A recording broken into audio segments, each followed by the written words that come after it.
പ്രധാനമന്ത്രി നരേന്ദ്രമോദിയെ രാഹുൽ ഗാന്ധി അപകീർത്തിപ്പെടുത്തിയെന്ന പരാതി പരിശോധിച്ച് നടപടിയെടുക്കാൻ തെരഞ്ഞെടുപ്പ് കമ്മീഷന് ഡൽഹി ഹൈക്കോടതിയുടെ നിർദ്ദേശം. നവംബർ 23-ന് വിഷയത്തിൽ രാഹുൽ ഗാന്ധിക്ക് നോട്ടീസ് നൽകിയിട്ടുണ്ട് എന്ന് തെരഞ്ഞെടുപ്പ് കമ്മീഷൻ അറിയിച്ചു. ആർ രാധാകൃഷ്ണൻ നൽകും ഡൽഹിയിൽ നിന്നും അതിന്റെ വിശദാംശങ്ങൾ. ആർക്കെ, ഈ കേസ്, ഈ പരാതി ഏതാണ്? പഴയ പരാതി തന്നെയാണോ? ഇതിൽ ഇപ്പോൾ ഇങ്ങനെയൊരു നിർദ്ദേശം, അതിൽ എന്തൊക്കെ നിരീക്ഷണങ്ങൾ കോടതി നടത്തി?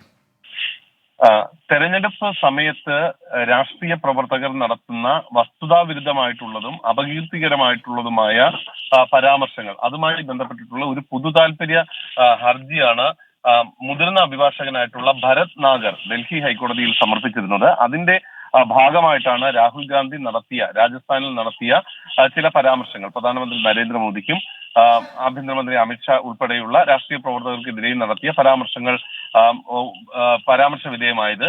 ഇതിൽ തെരഞ്ഞെടുപ്പ് കമ്മീഷൻ ഉചിതമായിട്ടുള്ള നടപടി എടുക്കുന്നില്ല എന്ന് പരാതിക്കാരൻ കോടതിയിൽ അറിയിച്ചു. ഇതാണ് പല ഘട്ടങ്ങളിലും ഈ അസത്യ പ്രചരണത്തിനും അപകീർത്തി പ്രചരണത്തിനും കാരണമാകുന്നത് എന്നായിരുന്നു അദ്ദേഹം പറഞ്ഞത്. തെരഞ്ഞെടുപ്പ് കമ്മീഷന്റെ ഈ സമീപനം ഉചിതമല്ലെന്ന് ചൂണ്ടിക്കാട്ടി ഈ സാഹചര്യത്തിലാണ് തെരഞ്ഞെടുപ്പ് കമ്മീഷനോട് ഇക്കാര്യത്തിൽ വിശദീകരണം കോടതി ചോദിച്ചത്. അതേ തുടർന്ന് രാഹുൽ ഗാന്ധിയോട് തെരഞ്ഞെടുപ്പ് കമ്മീഷൻ വിശദീകരണം ആവശ്യപ്പെട്ടിരുന്നു എന്ന് തെരഞ്ഞെടുപ്പ് കമ്മീഷൻ വ്യക്തമാക്കി.